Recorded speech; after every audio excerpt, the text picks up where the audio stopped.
Bismillah, Assalamualaikum warahmatullahi wabarakatuh.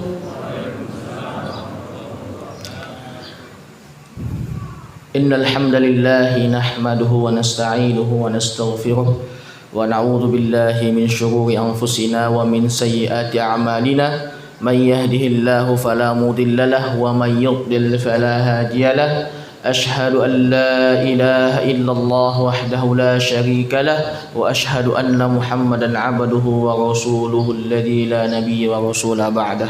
Allahumma salli wa sallim wa barik ala sayyidil mursalin nabiyyina Muhammad wa ala alihi wa ashabihi wa man tabi'a sunnatahu ila yaumil mi'ad. Amma ba'd.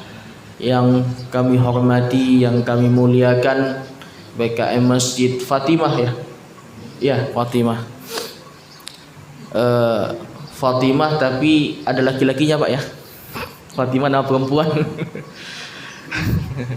Begitu juga dengan jamaah yang telah memberikan kami waktu untuk hadir di kajian Ahad pagi ini ya. Sebelum kita masuk ke materi ya, kita jangan pernah lupa bagaimana sabda Nabi SAW tentang keutamaan pagi. Rasulullah pernah bersabda, Allahumma barik li ummati fi bukuriha. Ya Allah, berkahilah umatku pada pagi hari mereka. Ya, kalau orang yang keberkahannya akan dicabut dari hidupnya, dia akan malas bangun pagi Pak. Kalau dia udah pagi-pagi justru tidur dia, malamnya nggak tidur. Dulu nenek moyang kita pernah bilang, jangan tidur pagi, nanti rezekimu dipatuk ayam. Ya. Dan kembali ke pagi hari juga ya. Inna Qur'anal fajri kana mashhuda.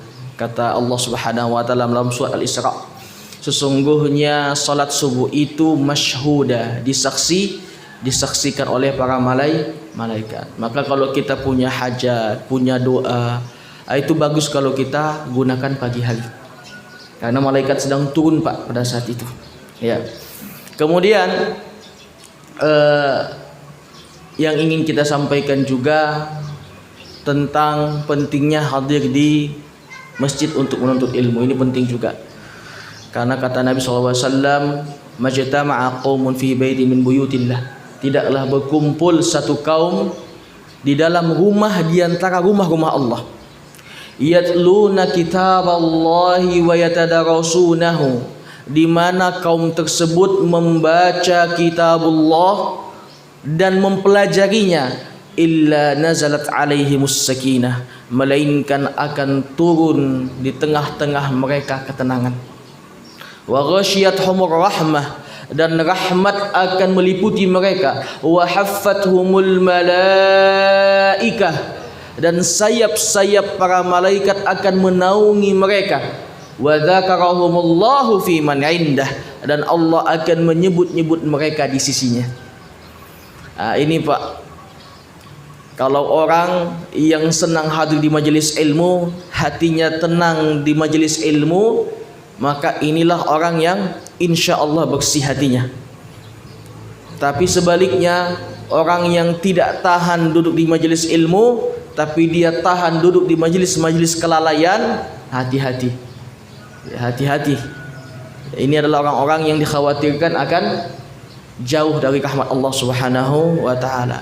Kami pun hadir di sini Bapak Ibu sekalian adalah untuk edukasi. Karena semangat edukasi inilah yang dibawa oleh Nabi. Tugasnya Nabi ada berapa Pak? Tugasnya Nabi itu ada 3. Disebutkan dalam surat Al-Jumu'ah ayat yang kedua. Huwallazi ba'atsa fil ummiyina rasulan minhum. Dialah Allah yang mengutus di tengah-tengah umat yang ummi, yang tidak bisa membaca dan menulis, seorang rasul. Yang pertama, yatluna ayat Allah ya. Fil ummina rasulan minhum yatlu alaihim ayatihi, yang membacakan atas kaum tersebut ayat-ayatnya, tilawah. Ini tugas pertama Nabi, tilawah, membacakan ayat-ayat Allah. Yang kedua, wa yuzakkihim, yaitu melakukan tazkiyah, penyucian hati, berupa nasihat, penyucian hati dengan kebaikan akhlak. Yang ketiga, ta'lim wa yu'allimuhumul kitaba wal hikmah, dan mengajarkan kepada mereka Alkitab dan Al-Hikmah, yaitu Al-Quran dan Sunnah. Kita kebanyakan hanya fokus pada ta'lim, banyak yang lupa tazkiyah, banyak yang lupa tilawah. Jadi tugasnya Nabi di dalam surat Al-Jumu'ah itu ada 3: tilawah, tazkiyah, dan ta'lim. Dengan spirit inilah Bapak Ibu sekalian, Al-Quran, umat Islam itu bisa jaya. Dengan spirit inilah umat Islam itu bisa menang. Di samping saya, Bapak Ibu sekalian, telah hadir seorang pengukir, ya, mimbar Salahuddin atau mimbar Mahmud Nuruddin Zanki. Ini beliau yang qadarullahnya orang Indonesia, Pak, ya, bukan orang Arab. Sebelum kita masuk ke materi sedikit, pernah dengar nggak Pak tentang mimbar Salahuddin? Pernah dengar nggak mimbar Masjidil Aqsa atau mimbar mimbar Mahmud Nuruddin Zanki? Sebenarnya itu nama mimbarnya itu adalah mimbar Mahmud Nuruddin Zanki. Ya, kita mungkin hari ini sedang mendengar nama Salahuddin, betul atau tidak? Tapi kita lupa Salahuddin itu cuman pelanjut, Pak, yang menggagas, inspirator, inisiator, pelopor, dan juga kingmaker pembebasan Masjidil Aqsa dari pasukan salib. Itu bukan Salahuddin, tapi Mahmud Nuruddin Zanki. Mahmud Nuruddin Zanki. Di Indonesia yang terkenal itu Pak Salahuddin, tapi di negeri Syam sana, khususnya di Palestina, itu yang terkenal itu Mahmud Nuruddin Zanki malahan. Salahuddin mereka tidak begitu kasih perhatian. Makanya orang-orang Palestina itu banyak yang namanya Mahmud. Ya, Pak Mahmud, ya, atau Mahmud. Kenapa? Karena ini tokoh sentral pembebasan Masjidil Aqsa di era perang salib. Kenapa Mahmud Nuruddin Zanki? Mahmud Nuruddin Zanki ini karena saking luar biasanya semangat beliau untuk membebaskan Masjidil Aqsa dari tangan-tangan kotor pasukan salib, beliau sampai bernazar. Nazarnya apa?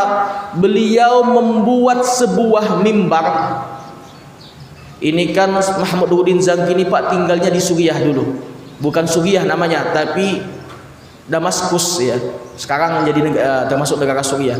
Dia tinggal di Damaskus dan berhasil merebut Damaskus, dan dia bernazar akan membawa mimbar yang dia bangun sendiri dengan uangnya pribadi ke dalam Masjidil Aqsa kalau dia mampu membebaskan Masjidil Aqsa. Tapi qadarullahnya beliau meninggal sebelum Masjidil Aqsa berhasil direbut. Dan siapa yang melanjutkan? Salahuddin. Jadi Salahuddin itu Pak cuman pelanjut. Salahuddin ini pun mau membebaskan Masjidil Aqsa setelah dikader oleh Mahmud Nuruddin Zanki. Dikader. Jadi pembebasan Masjidil Aqsa itu Pak bukan sekedar angan-angan kebetulan tiba-tiba Salahuddin muncul, ayo kita bebaskan Masjidil Aqsa. Enggak. Pembebasan Masjidil Aqsa dimulai dari bertahun-tahun lamanya. Ada kaderisasi, ada edukasi yang berkali-kali, mulai dari generasi ke generasi, dan didukung oleh literasi, karena para ulama pada saat itu berlomba-lomba membuat kitab yang membahas tentang fadilah Baitul Maqdis, dan kitab-kitab itu dibacakan di masjid-masjid. Ketika awal-awal penyerangan 7 Oktober 2023 kemarin. Beberapa masjid di Mesir, saya kira sampai sekarang itu ada yang meneruskan tradisi ini. Di masjid-masjid setiap sholat 5 waktu dibacakan fadilah Baitul Maqdis, fadilah Masjidil Aqsa. Untuk apa? Untuk menjaga girah perjuangan membebaskan Masjidil Aqsa. Ya, Mahmud Nuruddin Zangki ini Pak akhirnya bikin mimbar, dan mimbarnya jadi. Tapi beliaunya dengan takdir dari Allah meninggal sebelum bisa menaklukkan Masjidil Aqsa. Diteruskan oleh Salahuddin. Lalu Salahuddin berhasil membebaskan Masjidil Aqsa. Ketika Salahuddin masuk ke Masjidil Aqsa, beliau ingat nazarnya Mahmud itu, Mahmud Nuruddin Zangki itu. Beliau ingat, lalu beliau perintahkan supaya mimbar hasil nazar dari Mahmud itu dibawa dari Aleppo. Aleppo itu sekarang masuk Suriah, ke Al-Quds. Al-Quds itu adalah kota yang di dalamnya terdapat Masjidil Aqsa. Orang bilang Yerusalem. Dan itu terjadi pada tahun 1168 Masehi. 1168 Masehi. Perhatikan Pak di sini ya, penting. Namun ironis dan naasnya, pada tahun 1969 tanggal 21 Agustus mimbar ini dibakar. Yang bakar adalah seorang ekstremis. Ada yang bilang Nasrani, ada yang bilang Yahudi. Dan dia penduduk Australia, tetangga kita. Tetangga Indonesia maksudnya. Dia bakar Masjidil Aqsa, yang dibakar Pak, bukan hanya mimbarnya, Masjidil Aqsa dibakar. Itu Masjid Jami' Al-Qibli. Mungkin bisa di apa ya, slide-nya ke bawah. Terus ke bawah. Terus.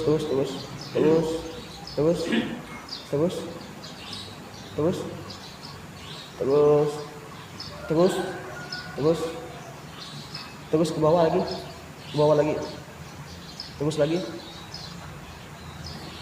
Ke bawah. Agak jauh ya. Ini. Pembakaran Masjidil Aqsa. Tahu nggak Pak, Masjidil Aqsa pernah terbakar Pak? Kayaknya bapak-bapak udah pada lahir pada saat itu, kayaknya ya. Kalau saya jadi-jadiin aja belum Pak. Ini pembakaran Masjidil Aqsa. Ini mimbarnya. Nih. Perhatikan. Itu kan mihrab imam di Masjid Al-Qibli. Ini terbakar. Next ke bawah. Ya, siapa yang membakar? Ini orangnya Pak. Alhamdulillah orangnya udah mati. Iya. Tadi bisa dibawa. Ini orangnya. Tapi setelah dia membakar Masjidil Aqsa Pak, dia tidak dihukum. Kenapa? Karena divonis mengidap gangguan jiwa. Yakin nggak Pak dia mengidap gangguan jiwa? Ini. Ya, namanya Dennis McElrohan ya. Akhirnya Allah matikan dia. Kenapa? Kita sih tidak yakin dia mengidap gangguan jiwa. Kalau dia tidak divonis mengidap gangguan jiwa, mungkin dia dan negara Australianya pun bisa diserbu oleh negeri kaum muslimin. Tapi karena dia dianggap orang gila, selesai masalah. Ya sama kayak di Indonesia Pak. Banyak yang tiba-tiba jadi gila. Ya. Ya, lanjut ke bawah. Ini pengakuan dari Perdana Menteri Israel yang keempat, Golda Meir. Ya, saya minta maaf Pak ya, dia megang rokok ya. Perempuan megang rokok lagi. Saya minta maaf kalau apanya begini. Apa beliau katakan? Bukan beliau. Apa dia katakan? Ketika kami membakar Masjidil Aqsa, aku tidak dapat tidur sepanjang malam karena takut umat Arab, maksudnya umat Islam, berduyun-duyun masuk menyerang Israel ke setiap pelosok, dari setiap pelosok. Tetapi apabila terbit mentari pagi berikutnya, tahulah aku bahwa kami mampu melakukan apa saja yang kami mau, karena aku atau kami sedang berhadapan dengan umat yang lenai, yaitu yang lalai, Pak. Jadi ketika Masjidil Aqsa dibakar, orang Israel itu udah pada takut, Pak. Takut tiba-tiba umat Islam seluruh dunia marah, berbondong-bondong mengirimkan pasukannya ke Israel. Tapi justru besok harinya setelah pembakaran itu, satupun negara tidak ada yang mengirimkan apa-apa. Paling cuman kecaman, cuman kritikan. Ya sama seperti sekarang. Ketika Gaza dibantai, Rafah hari ini ya, negara-negara muslim yang dilakukan apa? Cuman kecaman. Nggak tahu kapan ngirim pasukannya. Mungkin turun Dajjal dulu baru mereka kirim pasukan itu. Ya. Langsung ke bawah. Ya, baik. Jadi ketika dibakar mimbar Masjidil Aqsa itu, Pak, bayangkan dari tahun 1168 Masehi, ya, ditaklukkan masjid, dibuat mimbar itu, lalu dibawa ke Masjidil Aqsa dan dibakar 1969. Itu ada kurang lebih 700 tahun. 700 tahun mimbar itu ada di Masjidil Aqsa. Sampai akhirnya dibakar tahun 1969 oleh tadi manusia Jahannam itu. Semoga Allah melaknat dia. Dan yang tersisa hanya 30% saja. Akhirnya mulai dari 1969 sampai tahun 2007 tidak ada mimbar di sana, Pak. Yang ada cuman mimbar dari besi sebagai pengganti mimbar itu. Tahun 2007 berapa dimulai, Pak? 93 ya? 97 ya. Kemudian Raja Hussein bin Tolal, Raja Yordania, pada saat itu pun berinisiatif untuk membangun kembali mimbar Masjidil Aqsa. Jadi dibuat replikanya supaya persis dengan mimbar Salahuddin atau mimbar Mahmududdin Zanki yang pernah terbakar itu. Akhirnya dilakukan sayembara. Ternyata yang terpilih untuk mengukir dan membuat mimbar itu bukan orang Arab, Pak, bukan orang Turki, tapi orang Jawa, Pak. Orangnya di samping saya sekarang, orang Indonesia. Beliau luar biasa. Beliau lah ini mimbar buatan beliau. Ya, tapi kalau dananya bukan dari beliau, Pak. Waktu Indonesia nggak bisa sumbang apa-apa ya, Pak. Cuman sumbang tenaga saja. Akhirnya Pak, apa? Ini adalah buah tangan anak bangsa, buah tangan orang Indonesia yang sampai hari ini dipakai sholat Jumat di Masjidil Aqsa. Ini yang bangun bukan orang Arab, orang Indonesia, Pak, orang Jawa. Kebetulan nggak, Pak, ini semua? Di dalam Islam, Pak, tidak ada namanya istilah kebetulan. Semuanya sudah takdirkan. Wajar nggak orang Indonesia memiliki jasa dalam pengukiran itu? Wajar, Pak. Bahkan mimbar ini menjadi saksi timbal balik jasa yang diberikan oleh orang-orang Palestina kepada kita Indonesia, khususnya orang-orang Jawa. Kenapa kita katakan demikian? Karena satu-satunya suku di Indonesia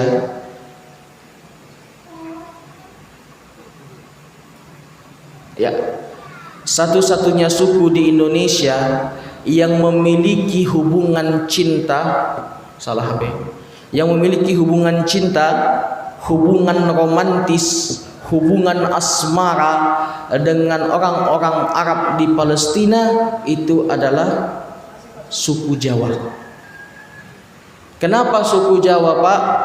Ada 4 sebab. Sebab yang pertama, karena salah satu dai yang menyebarkan Islam di tanah Jawa berasal dari Palestina. Tahu Pak siapa? Siapa? Sunan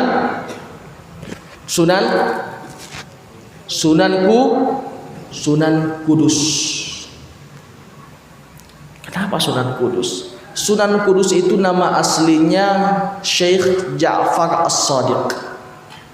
Beliau asli keturunan Al-Quds.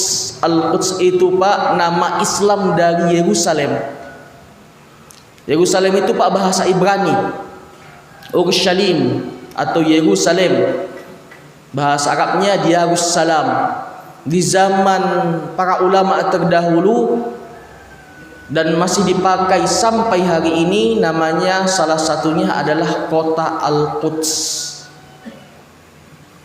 Dan beliau lahir di sana. Orang Palestina asli Sunan Kudus itu. Yang kedua, beliau membangun kota namanya kota Kudus. Kota Kudus itu diambil dari mana? Dari kata Al-Quds. Al-Quds itulah ibu kotanya Palestina sekarang, tempat Masjidil Aqsa berada.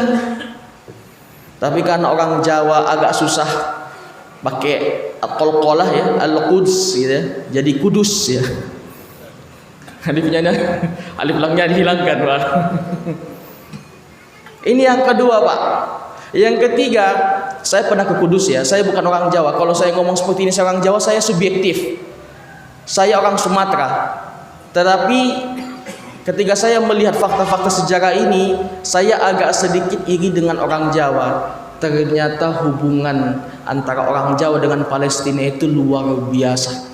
Yang sampai sekarang masih ada jejaknya kita lihat di kota Kudus. Yang ketiga adalah Menara Kudus yang di dalamnya terdapat masjid yang namanya Masjidil Aqsa. Pernah ke Kudus, Pak? Saya yakin pernah ya. Lebih dekat dari sini, Pak ya, daripada dari Depok, Pak ya. Saya pernah main ke sana. Saya lihat bahasa Arabnya itu di masjid yang Masjid Menara Kudus namanya. Tulisan bahasa Arab namanya Al-Masjidul Aqsa. Yang bangun siapa? Sunan Kudus. Kalau saya ketemu dengan teman-teman yang dari Palestina, ya, apalagi yang baru pertama kali ke Indonesia, itu saya sampaikan, di Indonesia ini adalah kota Al-Quds. Dia terkejut. Kok ada katanya? Dia pikir saya bercanda. Ada. Masjidil Aqsa pun ada di sini, saya bilang. Ada. Kemudian yang keempat, adanya Bukit Muria. Bukit Muria atau Moria. Bisa next ke atas, Pak. Sedikit ya. Ke atas terus. Jadi kita agak loncat-loncat ini. Kayak tupai. Ke atas. Ke atas lagi. Ke atas lagi. Ke atas lagi. Oh, ya, sampai di sini dulu, Pak. Saya lupa masukin manteginya. Bukit Muria itu, Pak, adalah bukit nama tempat terdapatnya Masjidil Aqsa di Palestina. Muria di dalam teks Perjanjian Lama atau Ibrani, Taurat Ibrani. Di sanalah dulu konon menurut keyakinannya orang Yahudi dan Nasrani, Nabi Ibrahim menyembelih Nabi Ishak. Kalau diislamkan yang disembelih siapa? Nabi Ismail di Mina.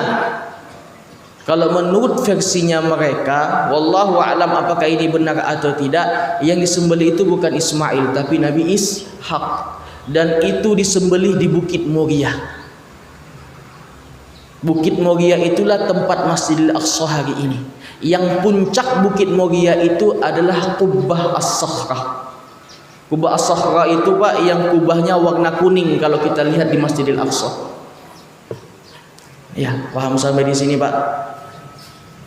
Salahuddin Shalihin Salam dalam bukunya yang diterbitkan tahun 1976, Sunan Kudus dan perjuangan penyebaran Islam di kota Kudus, itu menyebutkan Bukit Moria ini berasal dari Sunan Kudus atau dai-dai yang berasal dari Palestina yang menyebarkan Islam di tanah Jawa. Artinya apa Pak? Orang Palestina punya jasa dalam menyebarkan Islam di Pulau Jawa. Apa yang harus kita lakukan Pak kepada mereka? Berterima kasih. Kemudian 2 bulan yang lalu saya ketemu dengan teman-teman dari Yordan. Dia tanya saya, "Ya Abu Uswah, masmu hadhil mantiqah?" Wahai Abu Uswah, apa nama daerah ini? Ya saya jawab saja, Jawa Wusta, Jawa Tengah, saya bilang. Masmul Jazirah katanya. Jazirah itu Jawa, saya bilang. Apa nama pulaunya? Pulau Jawa. Dia terkejut, ajib katanya. Nahnu naskun fi Jawa aidan katanya. Kami di Yordan itu tinggal di tempat namanya Jawa. Jadi di Yordan sebelah utara itu Pak, ada namanya Jawa. Di sini Jawa, di Yordan ada Jawa Pak. Dan itu katanya adalah mantiqatun jamilah bimanaziriha katanya. Daerah yang cantik dengan pemandangan yang indah. Kebetulan enggak Pak, di sana adanya nama Jawa, di sini juga Jawa. Enggak ada Pak yang kebetulan. Salah seorang sejarawan setahun yang lalu sudah wafat, namanya Ridwan Saidi.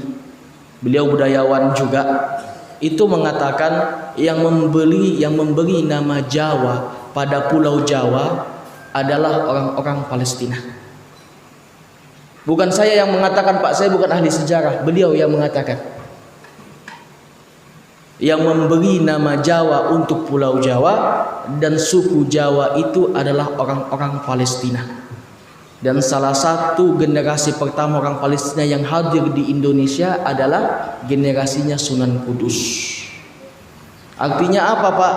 Hubungan bangsa Jawa, suku Jawa dengan Palestina luar biasa romantis Pak. Saya katakan romantis. Kemudian setelah terbakar mimbar Masjid Al-Aqsa yang Allah takdirkan membangun kembali, mimbar tersebut adalah orang Jawa. Makanya saya katakan tidak ada yang kebetulan. Bayangkan untuk apa Sunan Kudus bikin kota Kudus, Masjidil Aqsa sedemikian rupa. Untuk apa Pak? Kebetulan beliau bikin seperti itu? Enggak. Ada tujuan kenapa Sunan Kudus bikin kota Kudus, ngambil nama Al-Quds, ada Masjidil Aqsa, ada Bukit Muria di sana. Bahkan Sunan Muria pun ada Sunan juga di sana namanya Sunan Muria.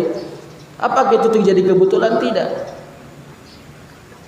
Bahkan disebutkan dalam beberapa sumber karena Sunan Kudus sangat rindu tanah kelahirannya. Sampai beliau bikin kota itu dan sebagai kenangan memoriam ada jasa orang Palestina di pulau ini wabil khusus di negeri kita. Belum lagi Pak yang lainnya. Kalau kita bahas bagaimana orang Palestina ikut memperjuangkan kemerdekaan Indonesia, panjang ceritanya Pak. Sampai zuhur nggak pulang kita. Baik, terakhir bisa ke bawah Pak. Ini materinya semuanya materi daurah ini Pak. Jadi saya lompat-lompat saja. Ke atas, maaf, ke atas tadi. Oke. Pernah dengar istilah Timur Tengah Pak? Timur Tengah. Sering dengar ya? Sejak kapan istilah Timur Tengah itu muncul?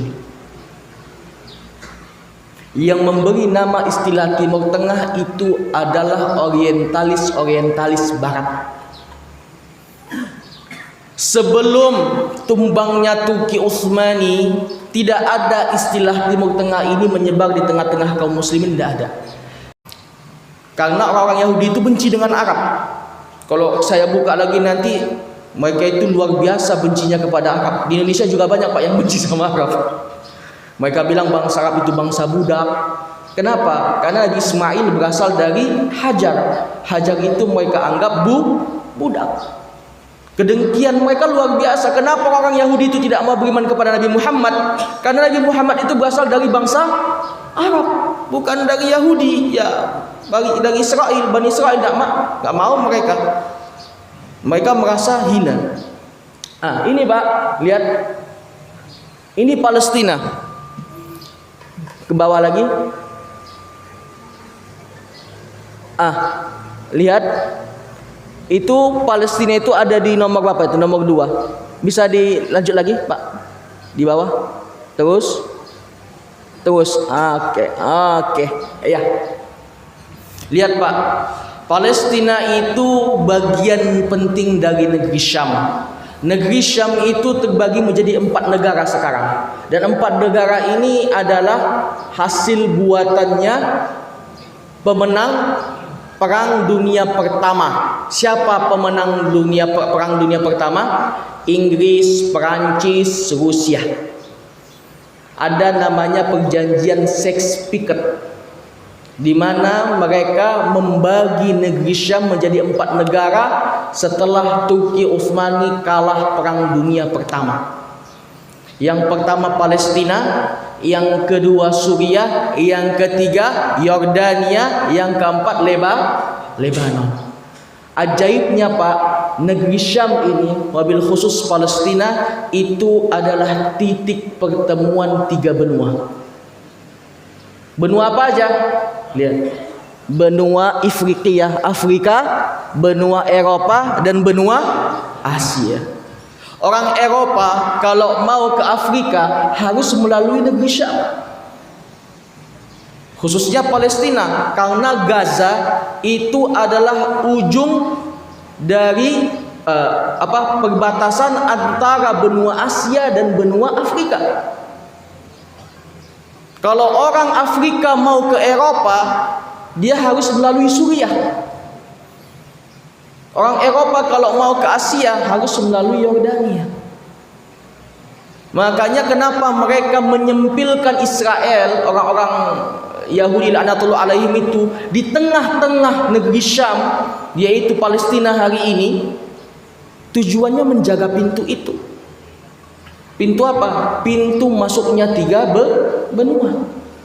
Makanya orang-orang yang berhasil menguasai negeri Syam, dia akan berhasil menguasai dunia. Karena pintu masuk, Pak. Ketika Romawi berhasil menguasai Palestina sebelum Islam muncul, siapa yang menguasai dunia? Romawi. Ketika Islam muncul, siapa yang menguasai dunia? Islam. Sekarang Israel muncul dan menguasai Palestina, siapa yang menguasai dunia, Pak? Israel. Udah orangnya sedikit, cuman 10 juta, tapi bisa menguasai dunia, Pak. Makanya dikatakan oleh para ulama kita bahwasannya Palestina dan negeri Syam itu adalah kunci penguasaan dunia. Terakhir, biar nanti dilanjutkan oleh beliau setengah jam ya. Bisa ke bawah, Pak? Terus lagi. Ini Pak. Ini peta, bisa ke bawah lagi. Ya, ini peta di mana orang-orang Israel itu ingin membangun peradaban. Jadi orang Israel itu Pak bukan hanya ingin menguasai Palestina. Mereka itu punya istilah namanya tanah yang dijanjikan. Al-Ardul Al-Maw'udah. Bisa ke atas Pak? Ke atas ya sebelumnya. Ini teksnya. Pada hari itulah Tuhan mengadakan perjanjian dengan Abram serta berfirman kepada keturunan mulah, kuberikan negeri ini mulai dari sungai Mesir sampai ke sungai yang besar itu, sungai Efrat. Jadi tujuannya Israel itu Pak bukan hanya menguasai Palestina, tapi menguasai ini, Mesir, Irak, Efrat Irak. Sungai di Mesir, sungai Nil, dan seluruh negeri Syam. Bisa ke bawah Pak? Maaf, ke bawah ya.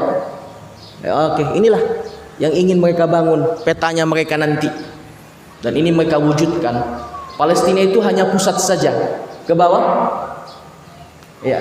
Lihat, kalau mereka berhasil menguasai ini, betapa dekatnya mereka dengan Madinah. Madinah pun nanti akan mereka caplok juga. Baik, terakhir ke bawah Pak. Ke bawah. Bahkan Pak, Zionis pun sudah masuk ke Indonesia. Ada di Manado. Bukan hanya sekedar isapan jempol, bahkan menaranya sudah ada. Padahal Yahudi itu agama yang tidak resmi di Indonesia. Kenapa bisa Pak mereka bangun seperti ini? Kemana kita? Ke bawah? Ya, ini terus ke bawah. Ini museum Holocaust Pak. Holocaust tahu nggak Bapak Ibu sekalian? Orang-orang Eropa itu tidak ada yang tidak tahu Holocaust. Tapi kita umat Islam banyak yang nggak tahu Holocaust. Holocaust itu adalah pembantaian umat Yahudi yang dilakukan oleh Hitler. Dengan alasan inilah mereka menjajah Palestina. Kami dulu dibantai sama Hitler, ya kan? Maka tolonglah wahai Inggris, berikan kami tanah supaya kami tidak lagi dipersekusi oleh orang-orang Eropa. Inggris kabulkan, diberilah Palestina. Lihat, apa relevansinya Holocaust yang dilakukan oleh Nazi di Jerman dengan Indonesia? Kok bisa mereka bangun museum Holocaust Pak di sini? Gak ada relevansinya Pak. Tapi mereka begitu. Udah berasal di satu daerah, mereka akan menguasai daerah itu. Kita Pak, museum kita apa Pak? Seharusnya kita berhak bikin museum Palestina, betul atau tidak? Tapi nggak ada yang bikin museum Palestina, itu nggak ada. Ini museum Yahudi ada yang bikin Pak, dan bukan di Eropa Pak, di Indonesia. Museum Holocaust. Kemarin dikritik juga oleh MUI. Ke bawah. Terus ke bawah. Terakhir Pak. Bawah lagi. Ini sebelumnya. Ini Masjid Al-Qibli, masjid yang di dalamnya terdapat mimbar Masjidil Aqsa atau mimbar Salahuddin atau mimbar Nuruddin. Ini bukan Masjidil Aqsa aja ya. Masjidil Aqsa itu ke bawah. Masjidil Aqsa itu adalah seluruh komplek yang berada di dalam garis merah. Itu Masjidil Aqsa Pak. Ya. Ke bawah lagi. Masjidil Aqsa itu terdiri atas 5 masjid. Yang pertama Masjid Al-Qibli, itu adalah masjid yang dibangun oleh Umar bin Khattab, disebut juga dengan Masjid Umar. Disinilah Masjid Al-Qibli inilah biasanya diadakan sholat Jumat, dan di dalamnya lah terdapat mimbar Masjidil Aqsa. Kemudian ada Musalla An-Nisa, musola perempuan, ada Masjid Al-Buraq. Masjid Al-Buraq itu di belakang tembok ratapan. Tahu tembok ratapan Pak? Ya, kalau kita lihat di YouTube itu orang Yahudi begini-begini, suku-suku nggak benjol kepalanya kena itu. Itu tembok ratapan itu disebut dengan tembok Buraq. Di baliknya itu tembok, itu Masjid Buraq. Tembok barat ini Pak dikuasai oleh Zionis secara utuh ketika mereka berhasil menguasai negara, memproklamirkan kemerdekaan mereka 1948. Dan tembok barat itulah Pak tempat di mana Rasulullah menambatkan Buraq beliau ketika Isra dan Mi'raj. Tapi itu sudah dikuasai semua oleh mereka. Ini Quba As-Sakhra, ini yang sering kita lihat. Quba As-Sakhra ini adalah kiblatnya para nabi terdahulu, dan kiblatnya umat Islam sebelum beralih ke Ka'bah. Karena kiblat pertama kita kan Masjidil Aqsa. Ya. Titiknya di mana? Ini. Quba As-Sakhra itu. Kemudian ada Masjid Al-Marwani, ya, masjid yang dibangun oleh Marwan bin Hakam. Baik. Terakhir lanjut Pak. Lanjut lagi. Ini Pak fotonya beliau waktu bikin mimbar. Ya, ini yang bisa saya sampaikan. Jadi Pak, kami seperti ini tujuannya apa? Mengajari kita Pak, supaya umat Islam ini mau teredukasi, semakin cerdas. Jangan mau dibodoh-bodohi oleh orang-orang Zionis Pak. Ini penting Pak. Apalagi orang-orang Jawa. Dari sekian suku di Indonesia, orang Jawa lah yang paling berhak untuk memberikan andil peran dan kontribusi dalam membebaskan Palestina. Karena ada hubungan romantisme di bidang sejarah yang tidak bisa dihapuskan sampai hari ini. Ya, barakallahu fiik, ini yang bisa saya sampaikan. Insyaallah akan disambung oleh beliau Pak Abdul Muthalib. Silakan Pak. Barakallahu fiik. Ini. Itu ada videonya. Foto, ada video bisa di setel.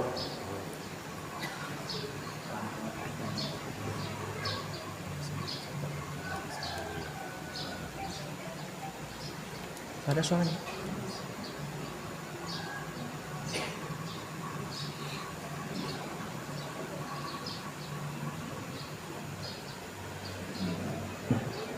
Yang satu lagi jangan.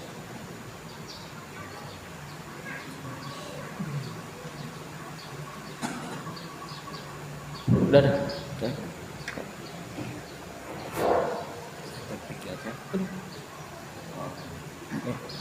Silakan berdiri.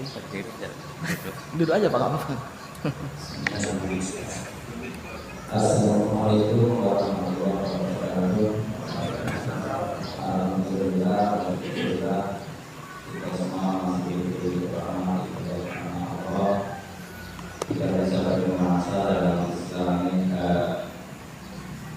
punya syukur.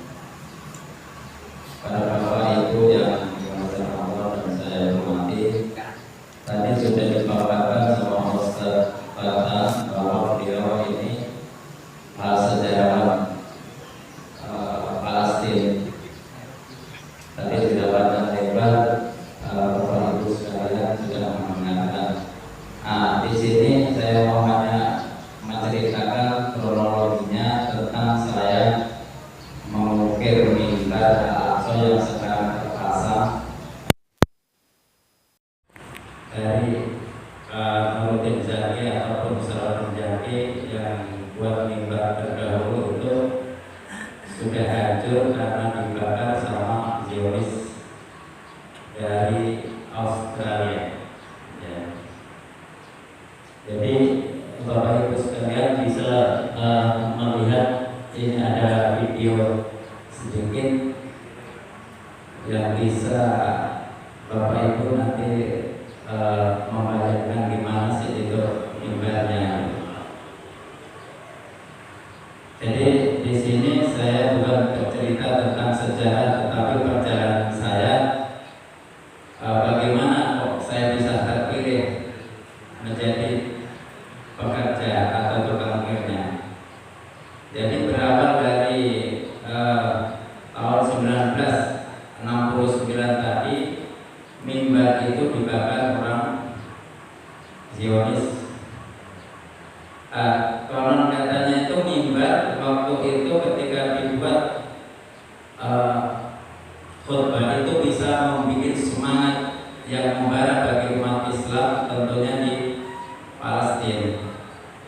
Nah, ketika itu Israel bingung kok setiap habis Jumat itu orang Palestina itu berani dan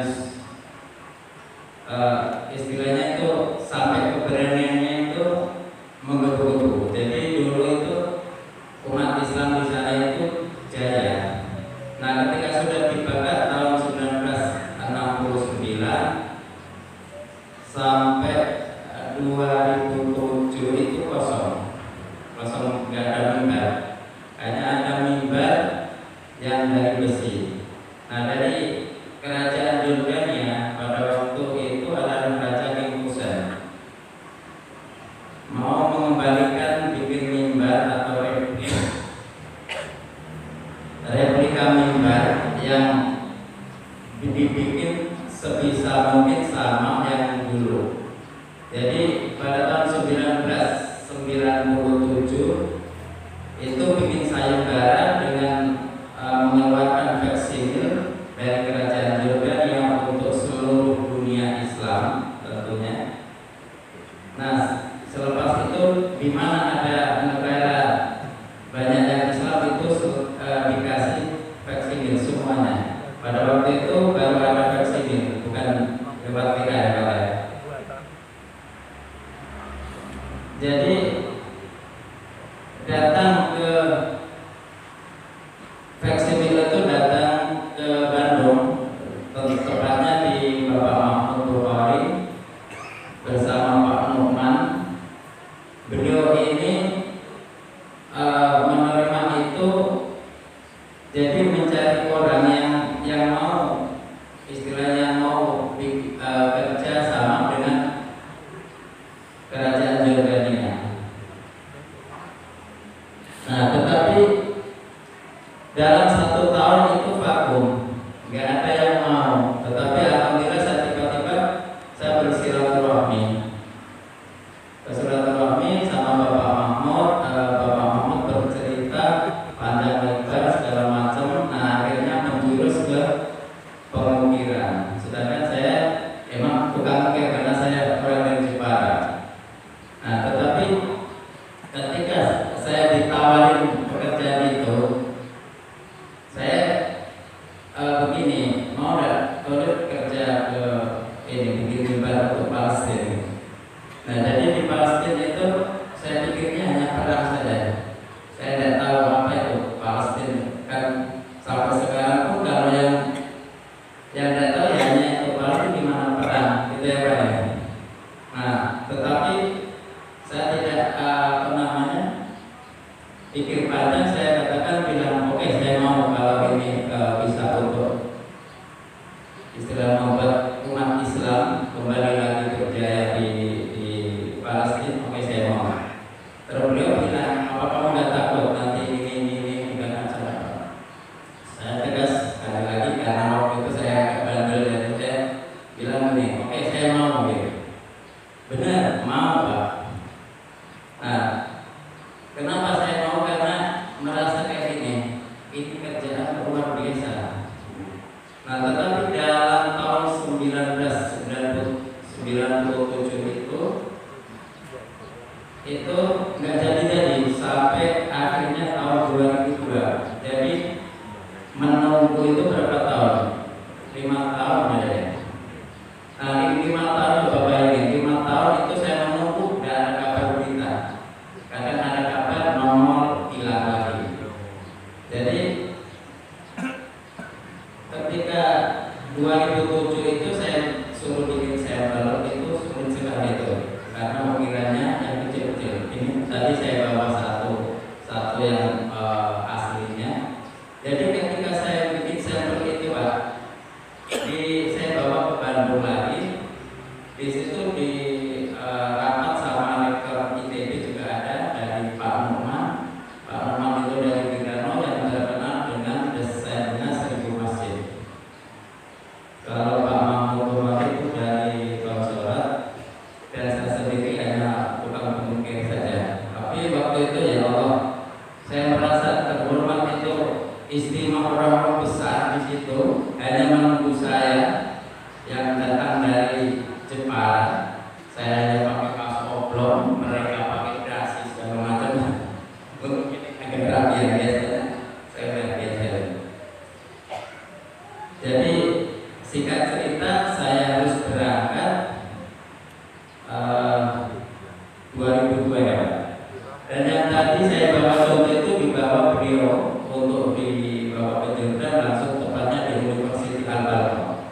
Di situ dipadukan dari Indonesia, Turki, terus dari berbagai negara ada Aljazair, ada Jordan sendiri gitu. Jadi akhirnya disepakati bahwa yang membawa sampel itu oke, ayo kita kerjakan bersama-sama, saling mengisi. Istilahnya tidak boleh ini jelek itu kurang, ini kayak gitu, karena orang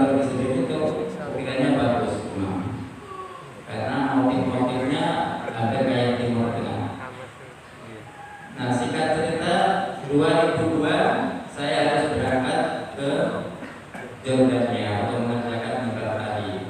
Nah waktu itu pas perang Irak tadi, hampir gagal lagi. Ya kan, waktu masih kan Bapak, waktu tahun 2002 itu kan Irak perang. Nah itu, tetapi saya dipaksa harus berangkat. Oke lah, saya ini berangkat ke sana, dan di sana udah mulai bekerja. Itu saya bingung kiranya begini gimana, terus ketemu sama orang-orang lain bahasa, karena saya terus terang bahasa itu nggak bisa, bahasa Arab, bahasa Inggris. Tapi kalau saya ketemu orang, dengan sendirinya saya tahu, saya bisa istilahnya bisa ngobrol sama-sama paham itu. Dan dari 2002 itu selesai mimbar satu. Tadi, nah itu udah mulai dipasang. Itu ada yang untuk ini, ada orang kita, ada tolak-tolak di situ, pelajar yang dari university, ada orang Mesir juga. Nah itu selesainya itu tahun 2007. Jadi 2007 terus diresmikan sama King Abdullah, Raja Jordania. Setelah diresmikan, barulah dibuka, terus dibawa ke Palestina.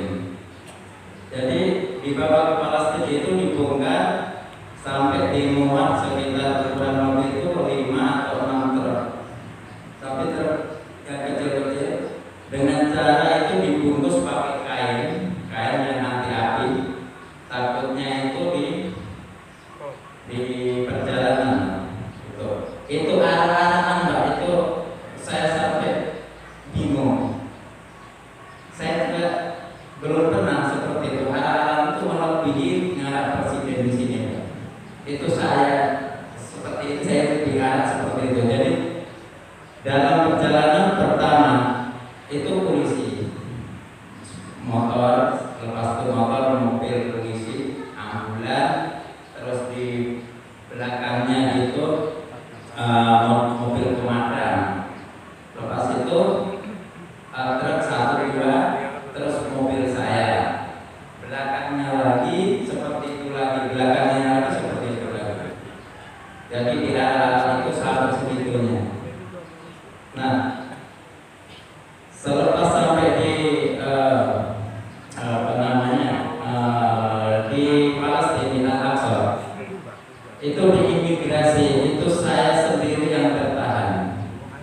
Ditanya sama ini, itu kalau masuk kan yang wajib nanya itu kan orang Israel. Nah, ketika saya ditanya itu ya karena kurang inilah apa istilahnya, saya kurang berbelajar juga bahasa sulit, bahasa Arab, bahasa Inggris. Tapi saya selalu bilang oke, pakai bahasa Inggris dia bilang dan tahu gen gitu kan. Oke, saya tahu ini kok enggak kali ya. Nah itu terus oke, pakai bahasa Arab lagi. Itu sampai bingung, yang rombongan saya udah masuk semua, tinggal saya. Nah, akhirnya dengan izin Allah saya tahu tiba-tiba ini pertanyaannya itu hanya begini, kamu tuh udah punya apa-apa, hanya paspor di tangan. Kalau paspor ini diminta dengan paksa, bahkan kalau mau ditembak, kamu kasih enggak?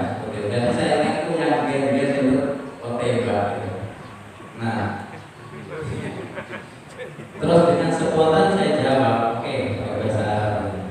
Maaf ya, ini Arab nanti kalau salah. Jadi ini paspor, jawab paspor. Kalau diminta, saya tidak akan kasihkan meskipun nyawa taruhannya. Kenapa?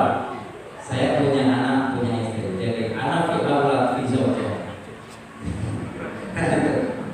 Nah, ketika saya bilang seperti itu, tidak saya kasihkan. Akhirnya dulu langsung silakan. Itulah sampai segitunya.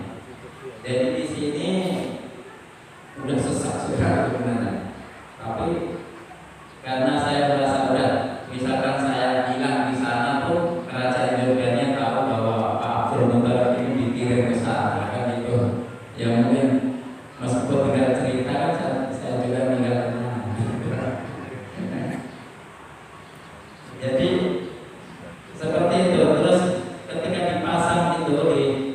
di tempatnya tadi di Masjid Al-Aqsa dan Masjid Ibrahim. Nah itu kiranya tuh pasti setiap orang itu belajar juga, karena kalau Jepara kiranya kan bisa kayak kita tasawuf. Nah sesampai di sana itu sekitar 10 hari kita kerjakan, kita rangkai. Itu pun sering ketemu sama Israel, karena masjid itu yang jaga itu kalau siang itu orang Israel, dia pakai senapan, pakai pakaian lengkap. Tetapi setelah Isya itu semua harus keluar. Yang jaga orang Palestina itu hanya kayak satpam pakai penuh saja. Saya bilang ini, boleh nggak saya ikut jaga? Saya kan istilahnya rada sakar dewe kan, jadi sering saya meskipun nggak bisa bahasa, tapi saya tetap ini berani. Bahkan saya sama itu yang masjid yang mengurus itu apa namanya elektronik, itu saya diajak sendiri, teman-teman kadang diajak, saya sendiri ya. Ya kalau bukan itu saya tahu begini kan berarti oke saya ngikuti di situ itu apa namanya elektronik itu di bawah yang untuk kamera-kamera di posisi jalan itu kan berdekat dengan pasar. Kalau ada kejadian nanti di sini akan begini. Jadi ternyata saya sendiri yang ngajak ke bawah tanah melihat itu. Oh masya Allah, ternyata ada panduan seperti itu. Nah susahnya lagi Pak, kalau ketika setelah saya mengerjakan ya itu setiap balik itu pasti beda lagi. Yang orang ini tadi apa namanya tentara Israel. Kalau yang biasa sehari 2 hari sering lihat saya oke lah masuk. Tetapi kalau jadi orang ditanya lagi segala macam itulah. Padahal kalau kita tahu itu kan termasuk tempat kita sendiri yang umat Islam, tapi dipersulit seperti itu. Ya. Nah terus ada yang melayani saya ketika di sana kan saya tinggal di hotel. Itu melayani saya itu dia bilang begini Pak, alhamdulillah saya hari ini bisa kasih minum kamu, bisa kasih ini makanan meskipun kecil, tapi kalau hari ini saya pulang, kemungkinan besok kalau nggak lihat saya ya mungkin saya udah itu tidur di sana gitu. Nah, jadi istilahnya gini, dia itu bisa kasih minum itu dia udah bersyukur karena saya ikut mengerjakan. Tapi apakah kita ada yang ngasih minum juga saya terima ya Pak ya.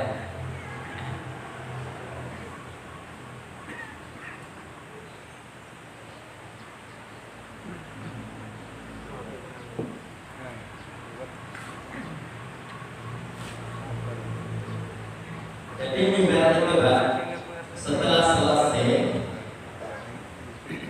itu waktu Jumatan pertama saya masih di sana itu sampai ribuan jamaah itu membludak. Ya kepinginnya menyaksikan mimbar yang baru, karena mimbar yang baru itu sebisa mungkin itu disamakan dengan mimbar yang dibakar. Jadi bahan-bahannya itu Pak, itu dari kayu jos. Indonesia pernah mengajukan bahwa kayu jati, tetapi kayu jati katanya berapa ratus tahun kekuatannya itu. Akhirnya pakai kayu jos. Kayu jos itu dari Turki. Terus tadi ada yang sudah selesai. Itu tadi ada yang putih-putih itu gading gajah.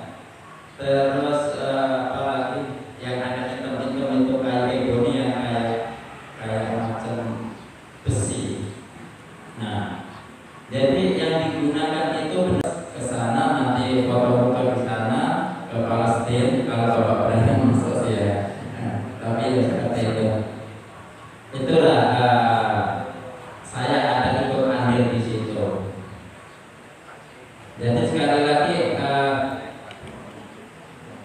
saya hanya bisa menyumbangkan sedikit itu tadi karya saya, karena saya memang keahliannya tukang ukir. Jadi kalau orang pada seperti Ustaz Atan ini mungkin bisa jadi Khairun nas al-ma'ruf bin nas, itu yang saya pegang aja. Karena saya kurang berpengalaman dalam bidang keagamaan juga, karena sekolah saya juga pas-pasan juga. Tetapi ketika saya sudah pulang terus bertahun-tahun, tiba-tiba ada yang peduli tentang Palestina. Jadi banyak yang berdatangan ke tempat saya, termasuk hari ini saya ngobrol ini hanya dadakan ini. Kalau misalkan nanti ada kata-kata yang kurang pas ya mohon maaf Bapak Ibu ya, karena istilahnya itu saya hanya mengungkapkan apa yang setahu saya tentang perjalanan saya, gitu Pak. Nah, jadi seperti itu yang ada putih-putih itu indah, ada yang hitam. Nah, itu Bapak bisa lihat nanti, kalau kurang jelas mungkin ngeklik di pemukir Mimbar Al-Aqsa, insya Allah keluar. Itu yang upload bukan saya, orang-orang yang ada yang tahu sejarah, akhirnya berdatangan ke tempat saya. Saya bilang, oh, jadi saya bilang ini, kalau ada yang datang berarti dulu saya pernah hilang, terus saya menjadi ketemukan. Karena saya pulang itu tahun 2007, 2008 saya pulang, karena masih di sana masih 1 tahun, terus sampai sekitar 2015 sampai 2017 itu banyak yang berdatangan, dia pengen menulis ini itu segala macam, ya terekspos istilahnya gitu. Dan hari ini alhamdulillah saya bisa silaturahmi ke ini Karanganyar, alhamdulillah sekali itu. Karena silaturahmi itu ya memperpanjang apa namanya pada umur, tambah rezeki, tambah kesehatan segala, alhamdulillah. Jadi pemaparan saya hanya sampai di sini saja. Nah ini itu saya lihat aja tadi. Oh belum. Nanti bisa dilihat perawakan saya dulu ya, apa yang biar kelihatan.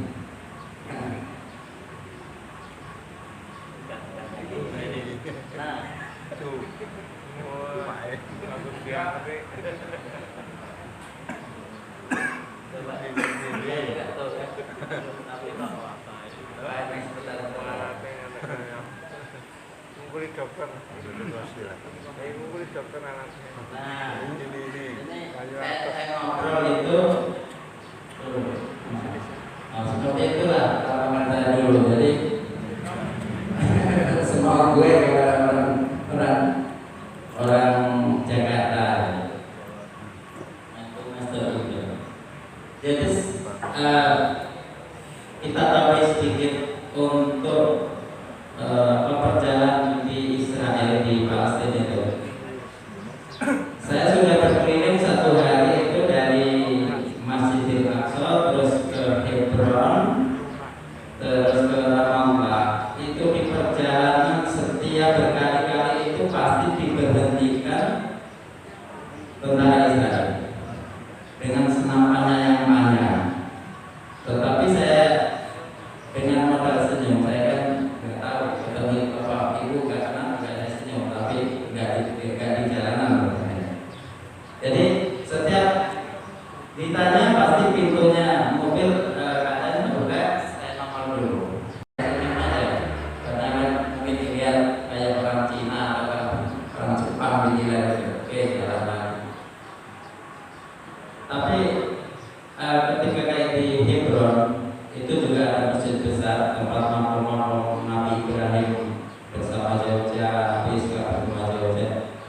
saya dapat pengalaman lagi, ternyata di Palestina sendiri itu makam ada di sana, terus makam Nabi Suhaib.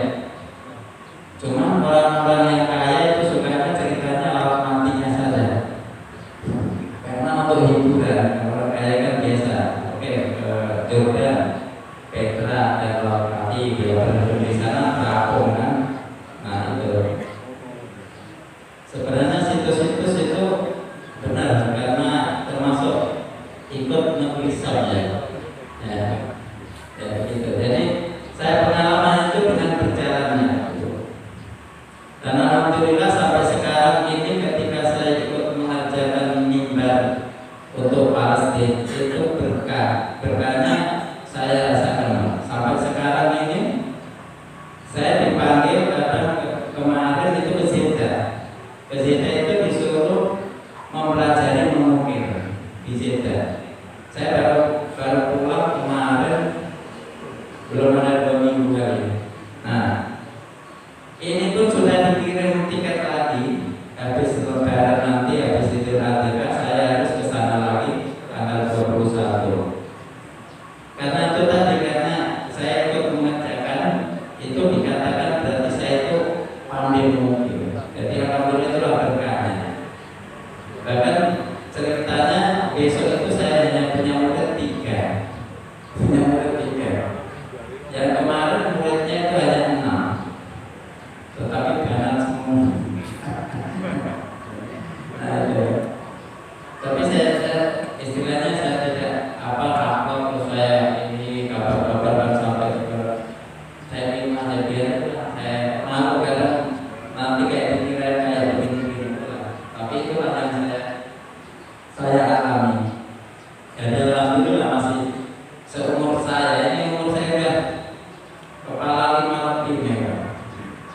Jadi tinggal sebentar. Saya kelahiran itu tahun 70-an. Jadi kalau sekarang sudah 55 beberapa. Itu tadi kembali lagi bahwa kita itu harus berguna untuk masyarakat luas, tentunya yang positif. Itu yang saya bisa